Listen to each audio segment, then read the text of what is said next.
Hello ladies and gents, my name's Gotcake and today I'm going to be reviewing a game called Portal Dogs. If you enjoy this review, remember to poke that like button and prod that subscribe button to be informed of future videos. So, Portal Dogs is a puzzle platformer where your objective is to get your dog from the start of the level to the end goal. The main gameplay mechanic in Portal Dogs is that any dogs you're escorting will mirror your movements and jumping actions. This gimmick's something that you'll have to utilise throughout the game in various ways. Throughout the levels you'll encounter various different puzzles to solve, and each level features a variety of enemies and dangerous obstacles such as spikes, fire traps and bombs, all of which can kill you if you touch them. But there are specific dog types which are invulnerable to some of these dangers, and we'll get onto dog types shortly. There are also switches found throughout the levels which often relate to puzzles, and activate various elements within a level such as lasers, platforms or bombs. Each level also includes 2 optional challenges for you to complete. The first of these is finding and collecting the ribbon bone. These are usually hidden away or placed behind puzzles that you've got to solve. The second objective is to rescue the other dogs that are scattered about the level. You do this by escorting them to a portal that matches their dog type. You can get a dog to follow you either by touching them or barking at them from a short distance, and escorted dogs will also fall asleep again if you move too far from them. This is intended and often serves a purpose, but can sometimes become frustrating. If you successfully complete the bonus objectives and complete the level, you'll achieve a perfect clear. As far as I'm aware, there isn't actually any reward for perfect clearing levels and it's merely for bragging rights, though who you'd want to brag about this game to is beyond me. Anyway, the levels in the game become progressively more challenging, often requiring you to rescue multiple dogs, which also come in various different flavours. In addition to the exit portals, you've also got transformer portals, which when touched change your dog's type to match the portal. This is usually required in most maps in order to solve a puzzle or bypass an obstruction. The dog types available and their specific nuances are as follows. Firstly, you've got your standard dog. It's green, looks nothing like a dog, and it runs and jumps relatively normally. Next, you've got the Furball Dog. It's much smaller than the standard dog and it's able to fit through gaps that the green dog's too fat for. The minecart dog is unable to jump, but it's able to use bouncy pads to get over enemies and obstacles. It's also able to push enemies out of the way without being damaged. Spring dog is trapped in a spring, which makes it constantly jump. It's also able to jump on spikes without the fear of being impaled. Bone dog holds a huge bone in its mouth and constantly runs in a straight line towards whichever direction you're facing. Inverted dog is a negative image of green dog, and its left and right directional controls are reversed. Right becomes left and left becomes right. Ball dog is trapped in a hamster ball and it bounces around a little after jumping. It also continues to roll forward a little after stopping.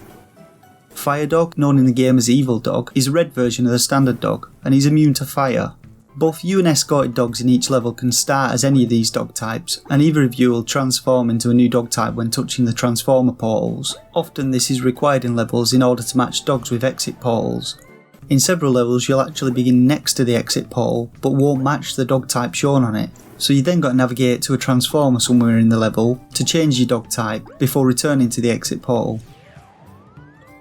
In total the game features 46 levels split into 9 groups. The first 6 focus on specific dog types while the remaining 3 are a mixture of all of them. Portal Dogs isn't a particularly long game and it'll take you about an hour or so to complete if you just focus on getting to the end goal of each level and ignoring the optional objectives, and it'll probably take you several levels more to get perfect on all levels. The developers actually did a pretty decent job at incorporating the different dog types into the level designs, and there's some good variation with the level mechanics and puzzles. The movement mirroring mechanic has also been well implemented, with several puzzles requiring you to apply it in some way.